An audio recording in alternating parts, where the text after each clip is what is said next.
Bonjour à toutes et à tous. Aujourd'hui, je vous propose un petit projet à base d'Arduino.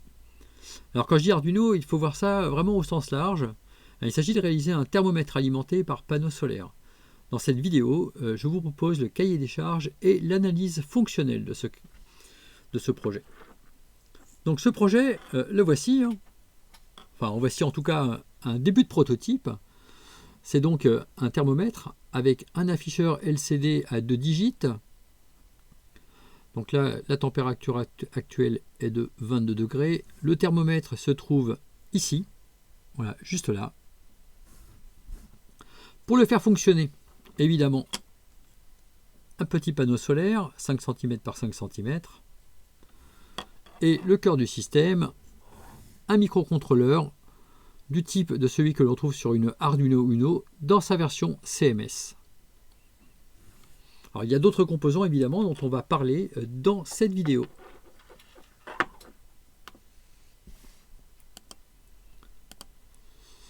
Alors le cahier des charges, avec une petite amorce de solution quand même, c'est donc un objet sans pile, sans batterie. Donc la source d'énergie qui a été retenue, c'est la source d'énergie solaire. Donc une cellule, enfin un ensemble de cellules photovoltaïques. Donc ici un petit panneau photovoltaïque, comme je vous l'ai montré tout à l'heure. Le cœur du système, ce sera un microcontrôleur qui doit être facilement utilisable par tous. Facilement utilisable par tous, pour moi, ça veut dire une programmation aisée avec l'écosystème et l'IDE Arduino. Le boîtier du composant, au maximum, le pas devra être, enfin au minimum, pardon, le pas devra être de 0,65 mm. Bon, j'ai déjà dévoilé la solution tout à l'heure qui a été retenue, mais en tout cas, voilà le cahier des charges. Globalement, il faut un système dont le coût soit faible et la consommation très faible. Donc, un capteur de température de précision moyenne, plus ou moins 1 degré, ça on en trouve tout plein en version CMS, en version traversante, en tout cas sous la forme d'une puce silicium, un circuit intégré. L'afficheur LCD, c'est un afficheur à 2 digits, au moins 2 digits. Là finalement j'en ai trouvé un de 2,5 digits, on en reparle tout à l'heure. Donc la source d'énergie solaire, alors j'ai pris ce que j'avais à la maison. Et ce que j'avais à la maison, c'était des petits panneaux que j'avais commandés chez AliExpress, 50 mm par 50 mm avec des bords arrondis. Un petit panneau vraiment très propre, je trouve plutôt bien conçu. Voilà à quoi ça ressemble. Voilà, c'est plutôt bien fait.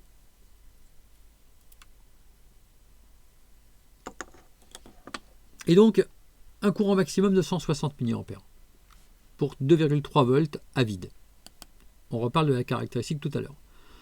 Le stockage, évidemment il faut bien du stockage. Ce panneau solaire, la nuit, il ne va rien fournir.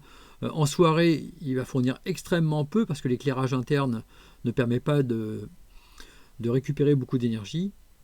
Donc j'ai choisi un stockage par supercondensateur avec les modèles courants et peu coûteux. Et ce sont des modèles qui sont limités à 2,7 volts. Donc là vous avez un exemple avec une capacité de chez Würth Electronic. 3 farads, 2,7 volts, tout ça dans 8 mm par 20 mm. Alors j'en ai un autre exemple, celui que je vous ai montré tout à l'heure, c'est du AVX. Et CKP AVX, là c'est une 2 farads, 2,7 volts. Donc c'est relativement petit, ce n'est pas la densité d'énergie équivalente à ce qu'on trouve dans une batterie lithium-ion évidemment, mais pour nos besoins ce sera très bien. Alors on ira plutôt jusqu'à 10 farads pour être capable de tenir plus de 24 heures, ce qui garantira d'avoir un système qui fonctionne correctement, même lorsqu'on est sur des moments où le soleil est peu présent. Donc ce microcontrôleur, on l'a dit, c'est la Temega 328P dans sa version AU, c'est-à-dire en boîtier TQFP 32 broches. Alors pour le faible coût, on va l'assurer avec d'abord un capteur de température peu coûteux, un LMT87. On aurait pu mettre une thermistance, il y a des tas de solutions pour ça. Moi, j'ai retenu le LMT87, qui est quelque chose qui fonctionne bien avec une précision qui est convenable et qui correspond à ce qu'on attend. L'afficheur, c'est du LCD standard avec un très bon contraste. Je pense que vous avez pu voir tout à l'heure Effectivement, le contraste est particulièrement bon. Donc c'est très lisible quand il y a suffisamment de lumière, évidemment. Il n'y a pas de rétroéclairage, hein, évidemment. La consommation elle est 10 000 fois inférieure à ce qu'on fait avec un afficheur LED. Donc il n'y a pas d'alternative. C'est un peu plus complexe à mettre en œuvre, d'autant plus que celui-ci ne dispose pas de driver intégré.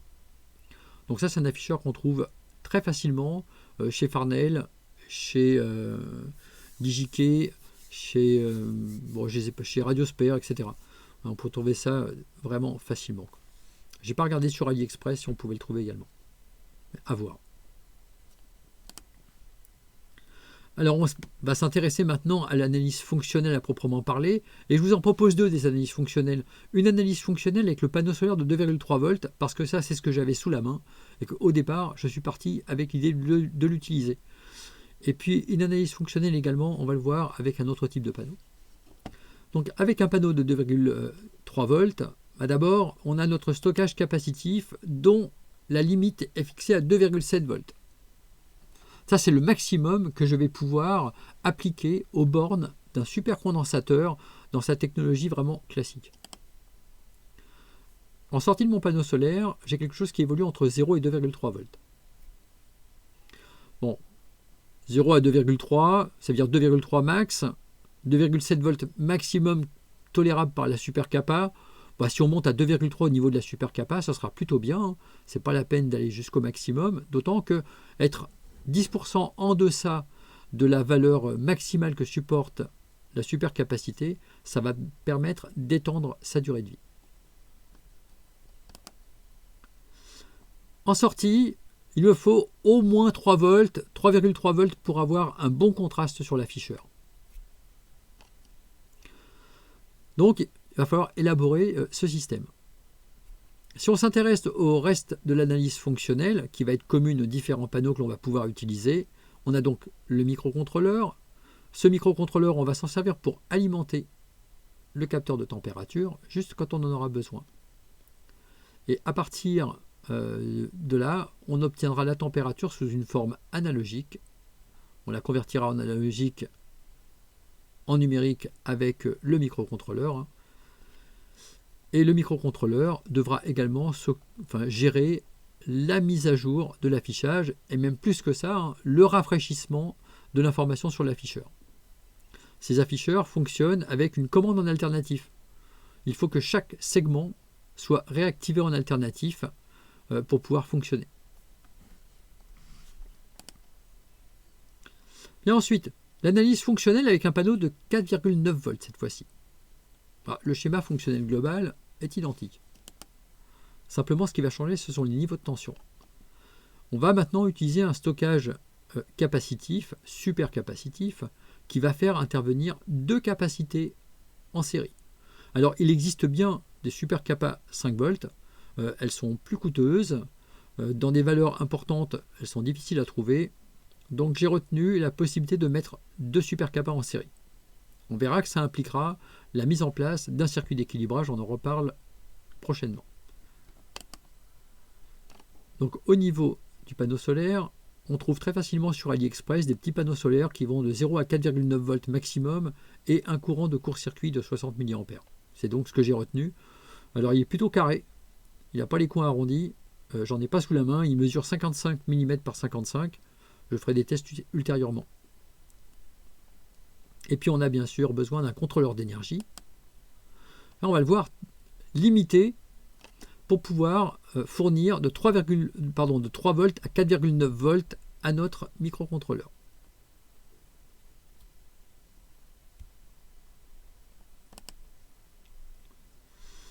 Alors on va un peu plus dans les détails au niveau de l'analyse fonctionnelle pour le panneau solaire à 2,3 volts. Donc sur ce système, on a donc notre panneau qui va de 0 à 2,3, un chargeur pour venir stocker l'énergie récupérée dans la supercapacité. Et puis ensuite, on verra qu'on a besoin d'un convertisseur statique d'énergie pour pouvoir élever la tension de 2,7 volts maximum, en réalité pour nous 2,3 volts maximum, puisque c'est ce que fournit au maximum le panneau solaire, à 3,3 volts pour faire fonctionner notre microcontrôleur. Alors, on va s'intéresser maintenant plus particulièrement aux chargeurs.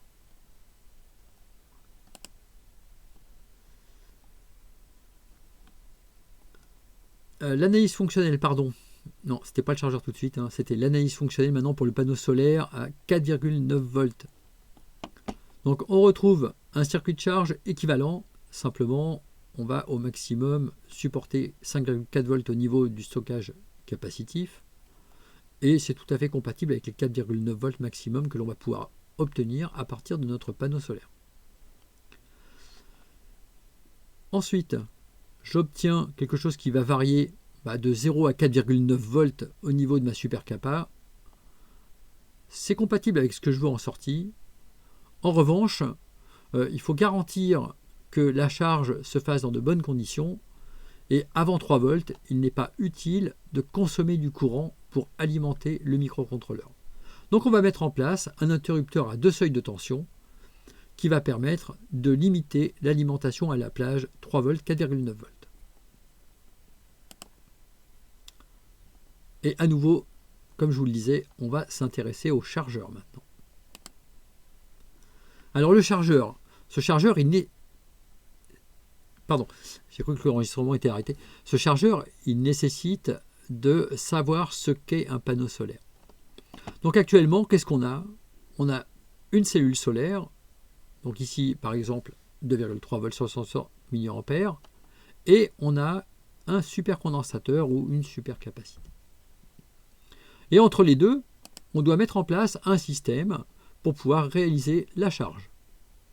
Alors il existe des systèmes très sophistiqués, ce n'est pas du tout l'objet de la vidéo. Ce sera l'objet de futures vidéos que je réaliserai en collaboration avec une étudiante qui réalise actuellement un TIPE en classe préparatoire sur ce sujet. C'est donc elle qui, pour l'essentiel, va préparer ce que vous verrez dans la vidéo. Non, ici on s'intéresse à une solution très simple. Et pour montrer comment peut fonctionner cette solution très simple, eh bien, on va d'abord s'intéresser à la caractéristique d'une cellule solaire. Alors, une cellule solaire, ça a une caractéristique comme celle-ci, dans le plan IV. C'est-à-dire que la cellule solaire est capable de fournir un courant ISC avec une tension VSC à ses bornes. Alors, typiquement, lorsque le panneau solaire n'est pas connecté à un élément, on peut mesurer une tension à ses bornes. La tension que je mesure aux bornes d'un panneau solaire qui n'est pas chargé, pour lequel qui n'alimente rien, c'est la tension VOC, qui correspond à V Open Circuit. Donc c'est la tension à vide, en circuit ouvert. Si maintenant je place mon panneau solaire au soleil et que je connecte un ampèremètre à ces bornes, je vais mesurer le courant de court-circuit de ce panneau solaire. Ce courant de court-circuit, c'est ICC. Alors ce ICC, pour ce qui nous intéresse, il est de 160 mA pour le panneau 2,3 volts. Pour le panneau 4,9 volts dont je vous ai déjà parlé, le courant ICC sera de 60 mA. Bien, eh bien, ce panneau solaire, il se comporte comme une source de courant. Et ça tombe bien parce que c'est tout à fait compatible avec notre supercapacité, on va le voir juste après. Un petit complément d'information sur la façon dont cette caractéristique évolue en fonction de l'irradiance, c'est-à-dire en fonction de la puissance en watts par mètre carré fournie par le soleil. Cette caractéristique, elle monte. Le courant ICC est de plus en plus important à mesure que l'irradiance augmente. Évidemment, on a le phénomène inverse lorsque l'irradiance diminue. Lorsque l'irradiance diminue, la nuit par exemple, eh bien, on a une caractéristique qui est vraiment au ras les pâquerettes, qui est complètement en bas ici. Bien, alors tout à l'heure je vous disais, on a affaire à un élément qui est une source de courant, et ça tombe bien parce qu'une source de courant, on peut directement la relier à une supercapacité qu'on peut assimiler à une source de tension. On ne peut pas mettre de source de tension en parallèle l'une de l'autre. Ça, c'est pas possible. Alors pourquoi est-ce qu'on peut faire ça facilement avec le panneau solaire et la supercapacité? Eh bien pour ça, il faut s'intéresser un petit peu au fonctionnement de l'ensemble. Donc cet ensemble, on va considérer qu'à t égale 0, la capacité est déchargée. Alors dire que la capacité est déchargée, c'est dire que Q égale 0. Une capacité comme ceci, ça vient stocker des charges ici, ici, et là des charges négatives en dessous. Une capacité, c'est finalement deux électrodes comme ceci, avec un diélectrique entre les deux. On va faire ça un tout petit peu plus grand, excusez-moi, parce que c'est vraiment moche là. Hop. Voilà, donc des charges positives ici, et des charges négatives ici en quantité équivalente. Donc plus Q à cet endroit-là, moins Q en dessous. Aux bornes de cette capacité, on a une tension V et on sait que Q est égal à C fois V.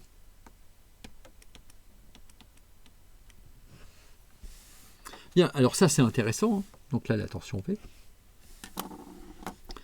Parce que si je dis que la capacité est déchargée à t égale 0, c'est-à-dire initialement, ça signifie que V à ces bornes est égal à 0. V à ces bornes est égal à 0 si on place le panneau solaire donc au soleil, ou à un endroit où il y a une irradiance quelconque, enfin suffisante. On est donc sur ce point-là. V égale 0 parce que VSC, c'est ce que j'ai également ici aux bornes du panneau solaire, et c'est donc ce que j'ai aux bornes de la capacité, puisque c'est la même tension. Donc je me retrouve sur ce point-là.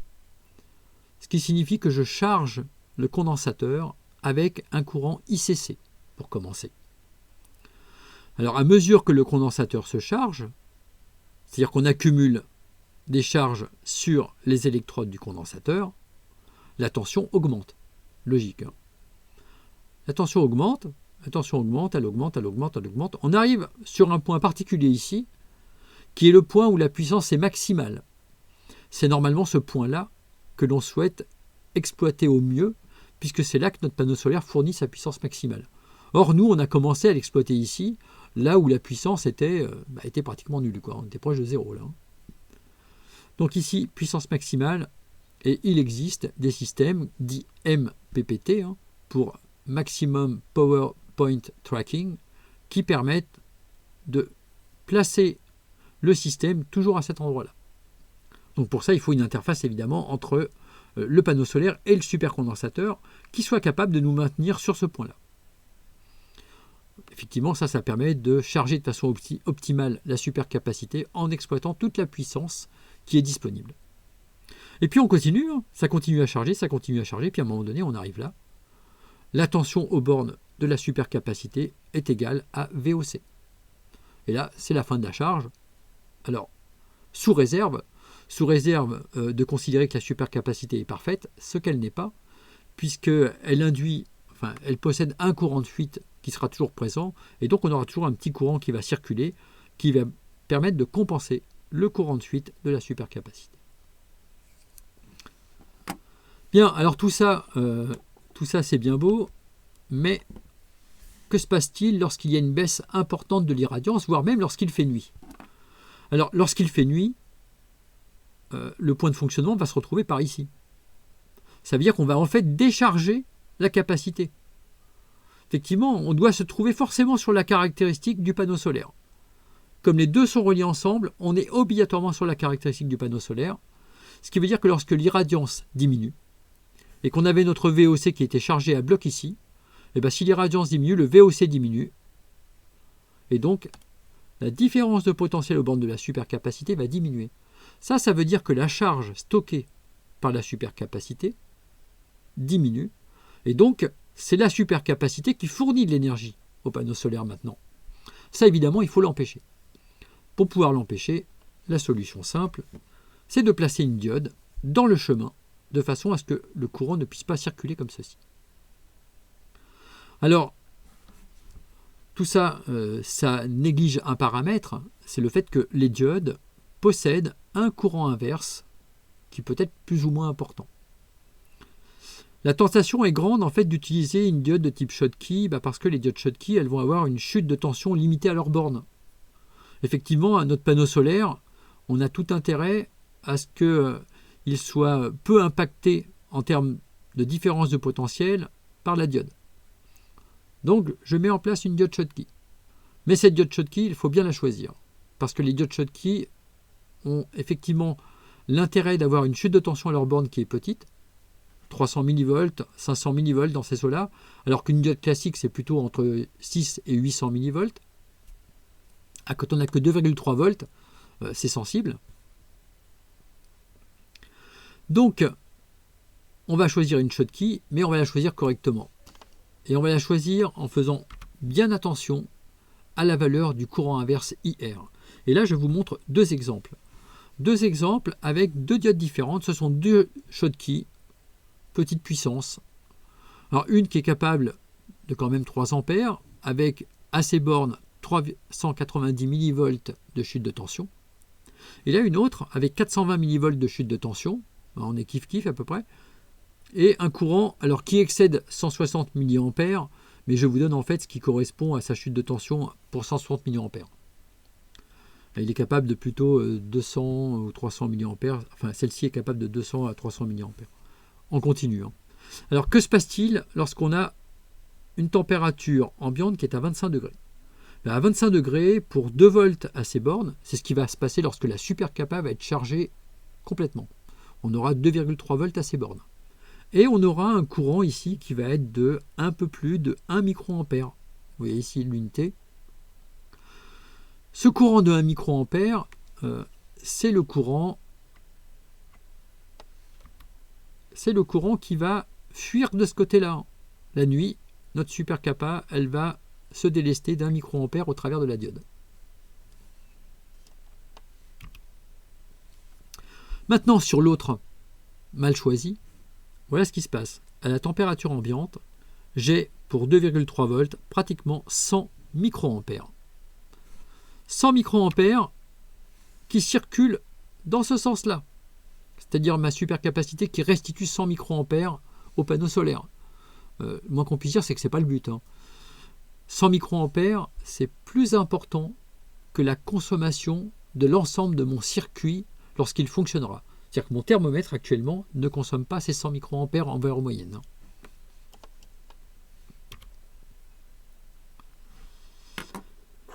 Bien, donc là on voit l'intérêt de choisir correctement la diode qui va permettre de réaliser la charge du supercondensateur. Alors si on continue l'analyse fonctionnelle du système, bien, cette analyse fonctionnelle, voilà ce qu'elle propose. J'ai donc un microcontrôleur qui va être alimenté donc en 3,3 volts dans le cas présent, ou qui sera alimenté entre 3 volts et 4,9 volts.